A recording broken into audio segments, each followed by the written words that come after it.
Kidlat News Updates. Sa ating mga balita, 24 million pesos na cocaine nasabat sa isang Pinay sa NAIA Terminal 3. 15 volcanic earthquakes na itala sa Bulkang Canlaon, pagbabantay ng FIVOX patulo. Maximum suggested retail price ng imported rice na 58 pesos ipatutupad sa Metro Manila simula Enero 20. Ako po si Cesar Soriano, kasama ang buong puwersa ng Kidlat News Channel para ihatid ang nangungunang mga balita sa buong kapuluan ngayon. Arestado ang isang 29 anyos na Filipina sa Ninoy Aquino International Airport o NAIA Terminal 3 matapos mahuli ang mahigit 24 million pesos na halaga ng cocaine sa kanyang bagahe. Ang suspect na hindi mo na pinangalanan ay inaresto noong Huwebes ng gabi paglapaglulan ng Ethiopian Airlines mula sa Sierra Leone, West Africa matapos ang baggage check ng NAIA Interagency Drug Interdiction Task Group o NAIA IADITG. Ayon sa Bureau of Customs Duty X-ray Inspector, dahil sa kahina-hinalang laman ng mga bag ng pasahero, isinailalim ito sa K9 inspection at nadiskubre ang 4.5 kilo ng cocaine na may estimated street value na 24 million pesos. Ang suspect ay nahaharap sa kasong paglabag sa Section 4, Article 2 ng RA 9165 o ang Comprehensive Dangerous Drugs Act of 2002.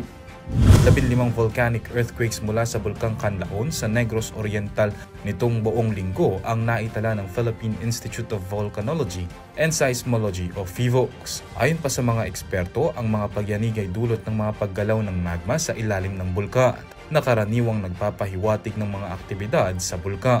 Nakataas pa rin sa Alert Level 3 ang Bulkang Canlaon, ngunit ipinapayang magpatuloy ang mga residente sa pagiging alerto at handa. Patuloy na binabantayan ng FIVOX ang Bulkang Canlaon at mga aktibidad nito. Habang walang direktang banta ng pagsabog, patuloy na pinapalakas ang monitoring at preparedness efforts ng mga ahensya ng gobyerno. 58 pesos bawat kilo ng imported rice ang maximum suggested retail price o SRP ang ipatutupad sa Metro Manila simula sa Enero 20. Ito ang naging pahayag ni Agriculture Secretary Francisco Chu Laurel Jr. Ang hakbang na ito ay layong pigilan ang profiteering at itama ang patuloy na pagtaas ng presyo ng bigas sa mga pamilihan. Ayon pa kay Chu Laurel, tiwala siya na makikipagtulungan ng mga retailer at importers sa gobyerno upang tiyakin ang tagumpay ng implementasyon ng SRP.